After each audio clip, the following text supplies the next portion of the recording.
Good evening, everybody. Now we are taking up the is open channel flow. So in this hydraulics or the open channel flow, we are having two parts. The first part is related to uniform flow, whereas the second part is related to non-uniform flow.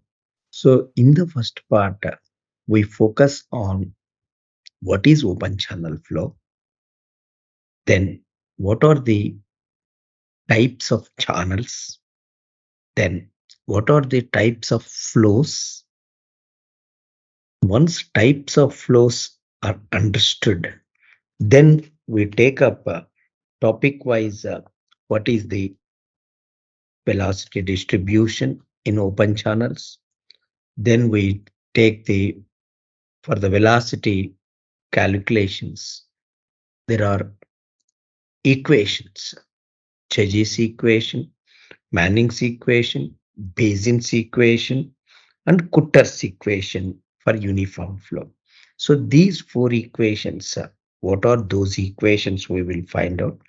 Then afterwards, uh, generally we work on rectangular channels, triangular channels, circular channels. When we are working with these three channels, because trapezoidal I don't consider, the reason being rectangular plus triangular together automatically becomes the trapezoidal channel. So if I take these three channel, rectangular, triangular, circular channels, so what do you understand by the most economical section of a channel? So for example, if we want to construct a rectangular channel, so when a rectangular channel will be economical, what are the conditions under which the rectangular channel section will be economical? The same is the case with triangular. The same is the case with the circular. Once that most economical channel section is over, then we talk about the non-uniform flow. So the uniform flow is complete at that place. When we come to non-uniform flow, we mainly talk about the specific energy curve. Then we talk about what is the gradually varied flow. Once gradually varied flow is over, what is rapidly varied flow? So these are the 3 points that we take up in non-uniform flow. Number one is specific energy. Number two is gradually varied flow. Number three is rapidly varied flow.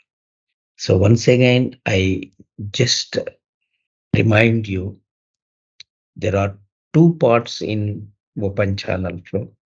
Part one, uniform flow. Part two, non-uniform flow.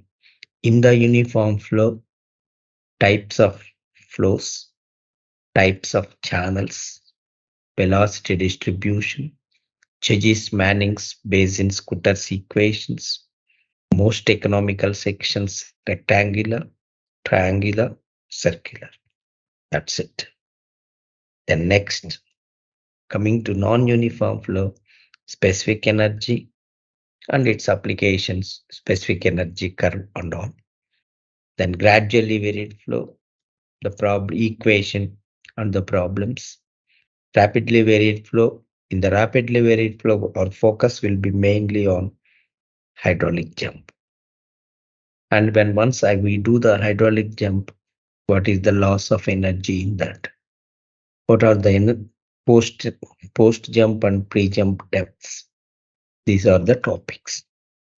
So let us start part one in today and take up in part one the first question which I mentioned. What is open channel flow? What are the types of channels or classification of channels? What are the various types of flows? That's it, the first lecture. We take up that immediately. We are taking up open channel flow in this Part 1 is uniform flow, and part 2 is non-uniform flow.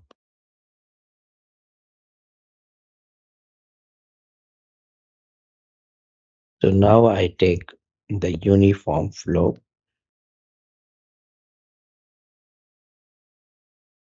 I have question number 1, open channel flow.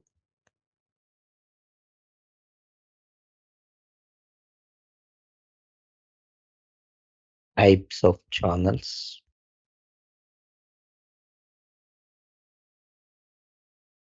Types of flows. That's the first question. Once that is over, then velocity distribution in open channels.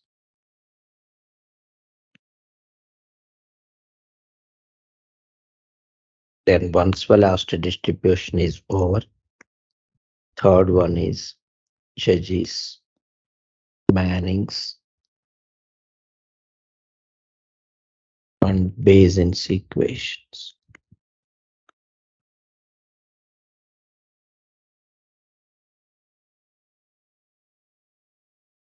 Most economical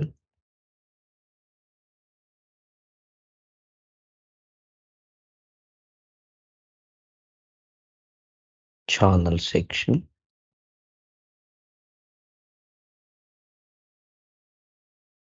rectangular,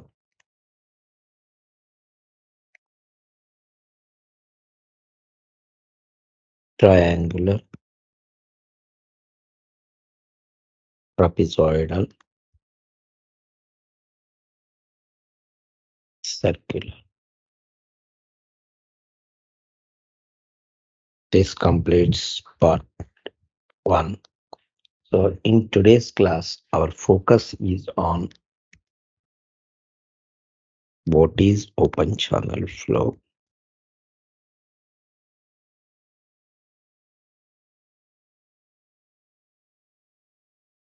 and how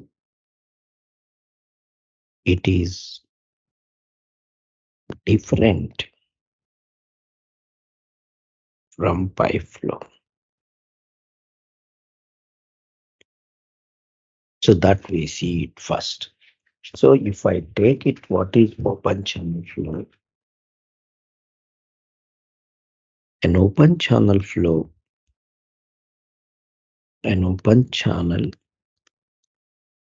may be defined as, may be defined as a passage. First, what is an open channel? It is a passage, basically, through which water flows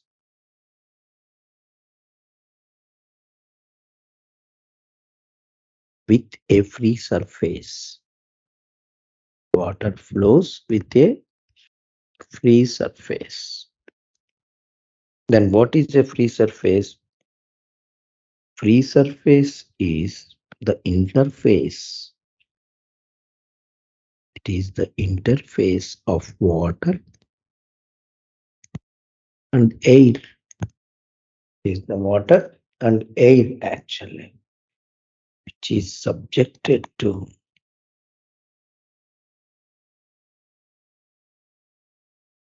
atmospheric pressure.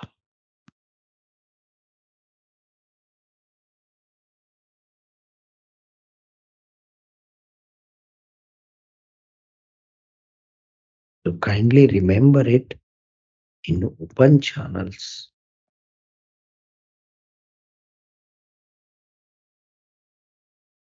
free surface exists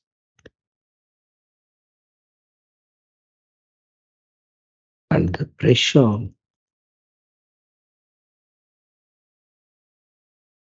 at free surface is atmospheric pressure.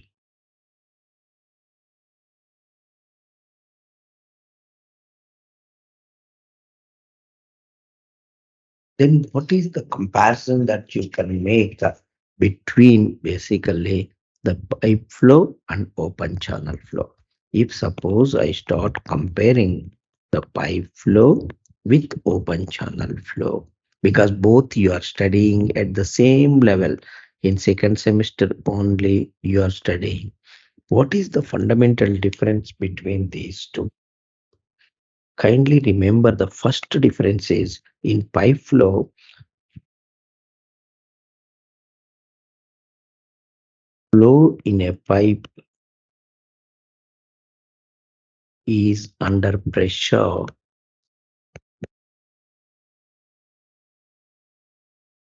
greater than atmospheric pressure.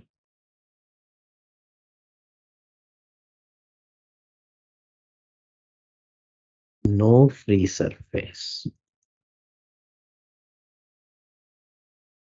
Whereas in open channel flow, flow is at atmospheric pressure.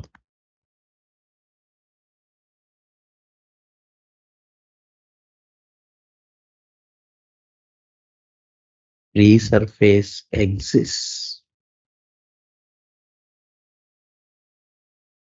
This is first thing. Second thing is, if I take the second thing, if for example,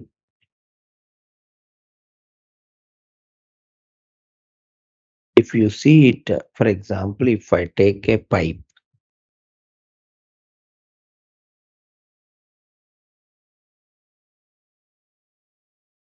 right?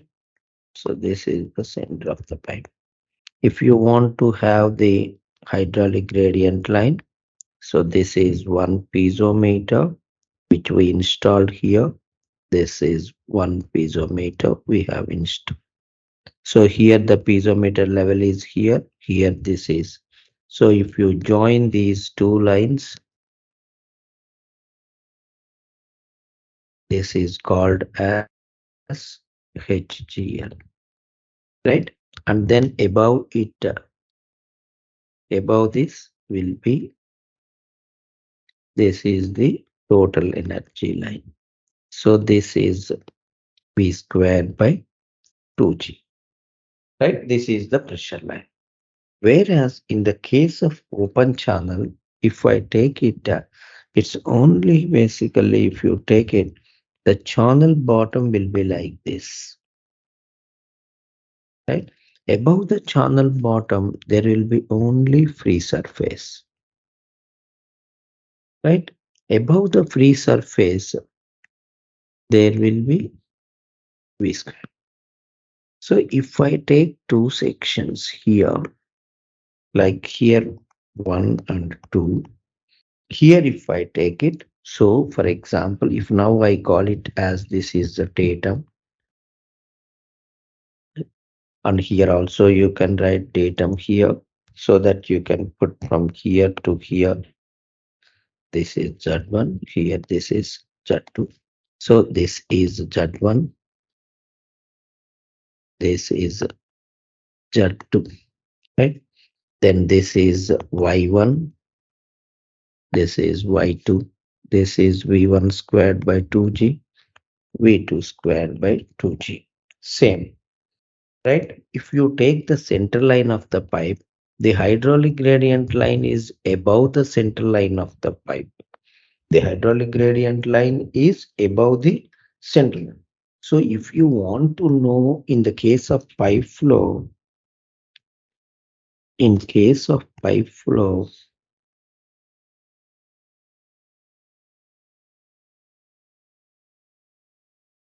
isometric tubes,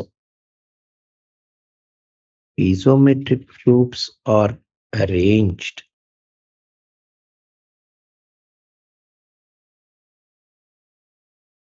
to know the pressure head.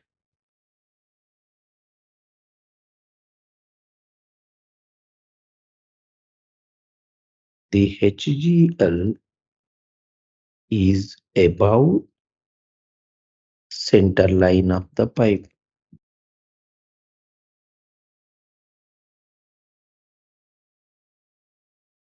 Here, if you take it in case of open channels, if I take it in open channels,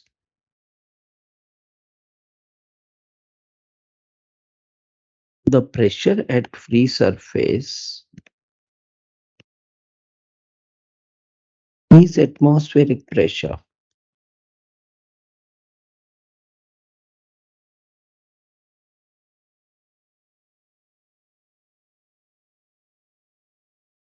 HGL is the free surface. So this itself is the HGL. This itself is there. So whatever the free surface is there, this itself is the hydraulic gradient line here. That is very, very important. But the total energy in both the cases, the total energy line TEL is V squared by 2G above the HG. Both the cases, in both cases. This is third point. Right. This is third point. What is the fourth point that we should remember? Pipe flow is because of very, very important point. Pipe flow is because of pressure difference between 2 points.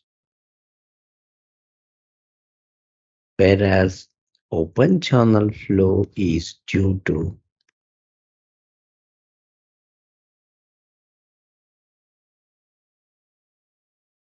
slope of the channel. Very, very important. Slope of the channel.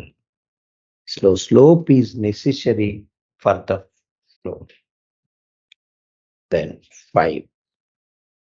How we measure the velocity? Velocity is measured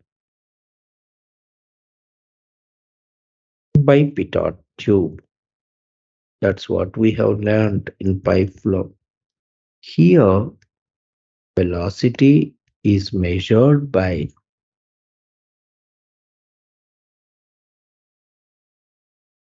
current meter. This is a general practice. Current meter is generally used to measure actually the velocity in open channels. So even though pitot tube can be used, but this is the most common thing that we use it. Now straight away we go into the second point. We have discussed what is open channel flow and in what way it is different from pipe flow. What our understanding is, there is a free surface in open channel flow. Number two, there is because that means the hydraulic gradient line and free surface are same in case of open channel flow. Third point is the TL is above V squared by TG above the hydraulic gradient line. The fourth point is the reason for open channel flow, the cause for the open channel flow, which is behind it is the slope of the channel. Because of the slope of the channel, there is a flow. Last is what is the device that you use for determining the velocity of flow in open channels? Current meter. So there I stop and I go into what are the various types of channels.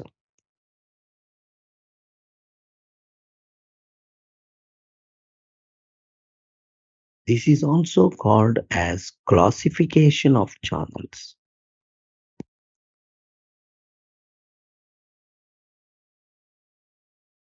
The types of channels can be classified. First thing is based on cross section of the channel. This may be based on cross section of the channel means we can classify it as natural channel,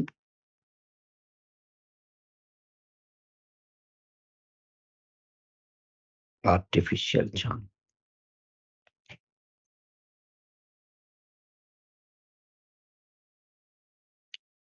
Right?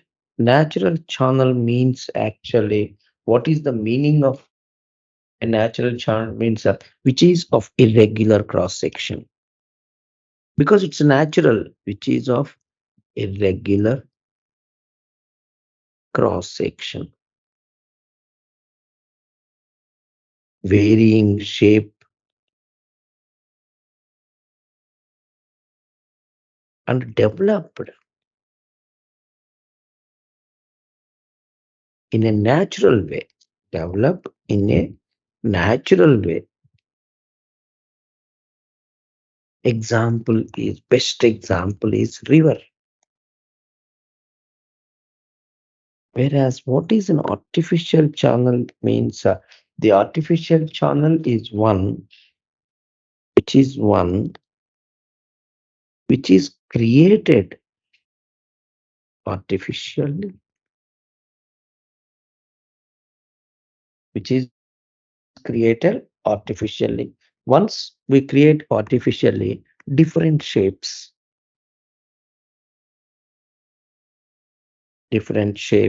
that we choose, right? So it all depends on the purpose for which we are creating the channel. So this is thing, it is man-made. So all irrigation channels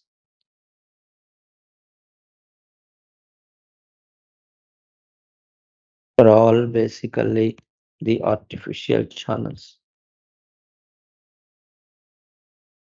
So next second classification I will take it is based on shape. Based on shape, we can classify it as rectangular, triangular, trapezoidal,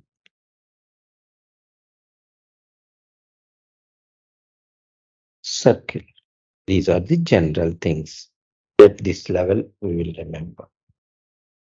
Then third one is open channels and closed channels.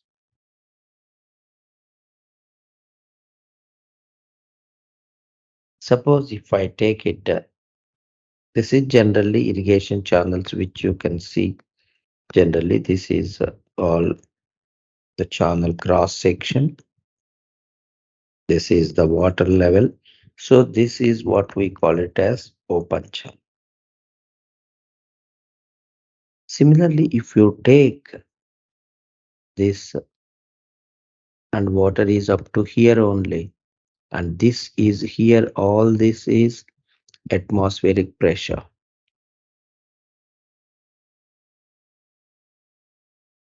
And this is free surface. So that means free surface exists. So then this is also basically open channel flow only, but closed channel because the top is covered. Top is covered. Recently, even in most of the irrigation channels, we are keeping actually what we call it as the for solar energy panels are being fixed at the top, but the water level will be much less. So in between the free surface exists. So that's also covered. If top is covered, we call it as closure channels. Top not covered. So this is one type. And the last one, which is very important, and very important, I am telling you, prismatic and non-prismatic channels.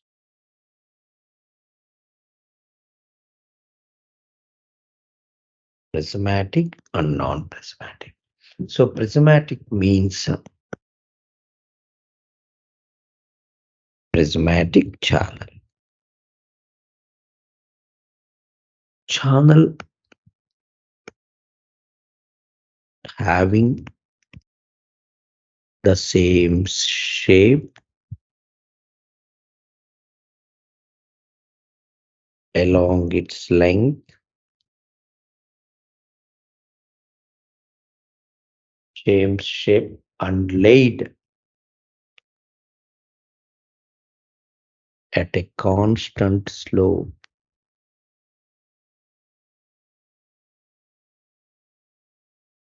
Very, very important. Number one is same shape and slope is constant and laid at a constant slope.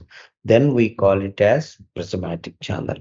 All artificial channels are all artificial channels are prismatic channels actually. All artificial channels are prismatic.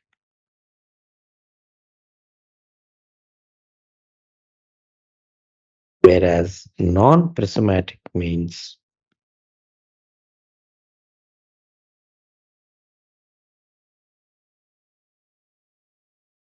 what is the non-prismatic channel? Channel having varying shape, its shape varying, and bottom slope is not constant.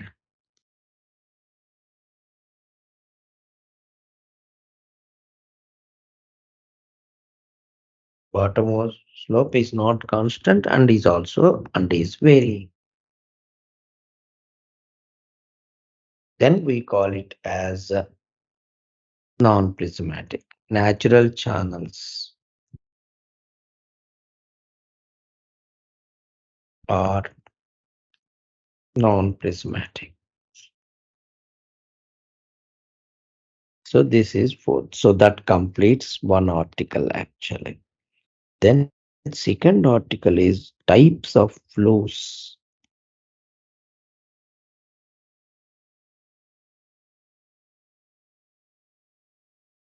Number one, steady flow, which we have already studied, and unsteady flow.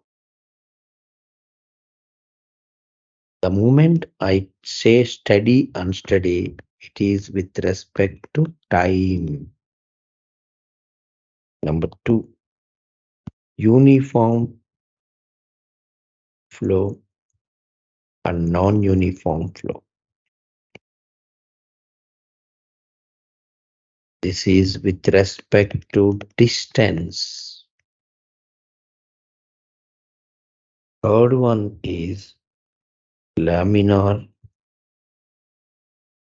and turbulent flow. That is next. Fourth one is subcritical, supercritical, and critical flow.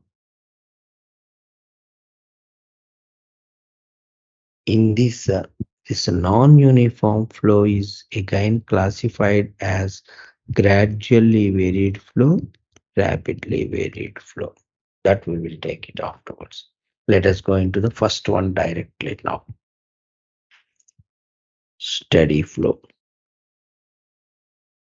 When I said steady flow, please remember it is with respect to time. When flow is said to be steady, one dou y by dou t is equal to 0, then flow is said to be steady. What do you mean by that? The flow depth does not change with the time, does not change with time. The flow is independent of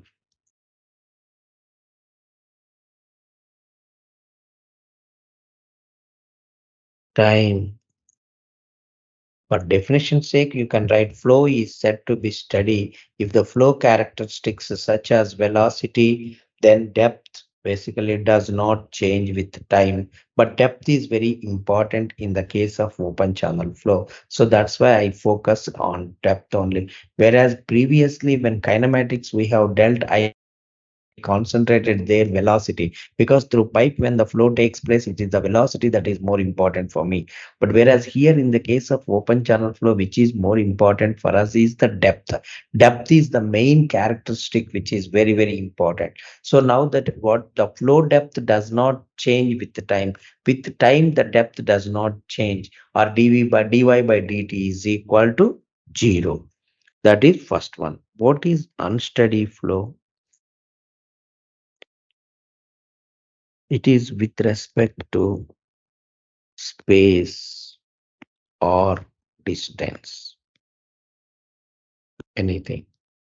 So what it is basically, it is called as dou y by dou s is equal to 0. This is the second one. The moment when I say distance, dou y by dou s is equal to 0. This is the first thing you should. Of course, dou v by dou s is also equal to 0, but more focus should be on depth. So again, here is the flow depth does not change. Flow depth does not change over a given distance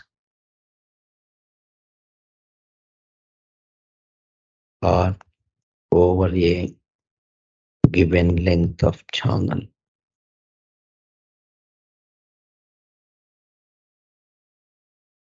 That means if you consider flow in an open channel, if you want to say the flow is uniform, take two sections. At those two sections, the depth of flow over these two sections, at any point you take it, the depth of flow should remain as constant.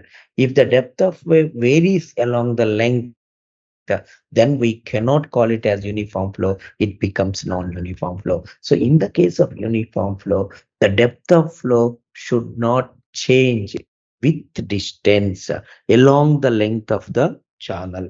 That you should remember actually. Whereas, so now what is unsteady flow we are talking? Unsteady flow is dou y by dou t is not equal to 0. That means the flow depth changes with the time. Depth of flow changes with the time. The flow depth is dependent on time. This is what we call it as unsteady flow. So two things we have finished: steady and unsteady. Then next, what is the second point for us? Uniform flow. The moment I write uniform flow, it is with respect to space, with respect to length. This you should remember. So, what is the main salient point here? It is dou y by dou s is equal to 0. Even though dv by ds also equal to 0, that is also there. But most important for us is in open channel, the depth. In open channel, most important parameter is the depth of flow. Here, the depth of flow does not change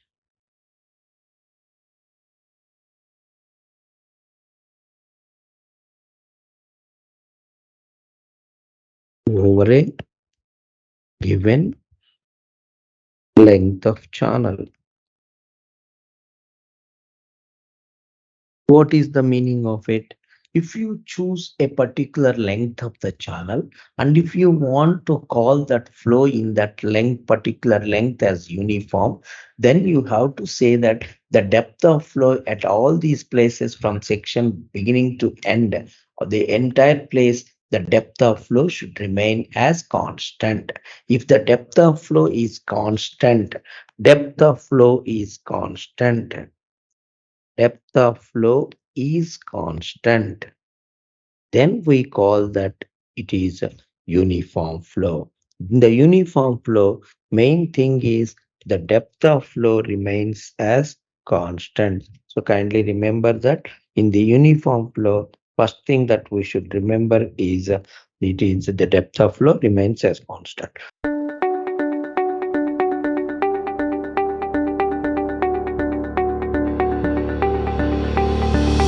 Like, share, and subscribe.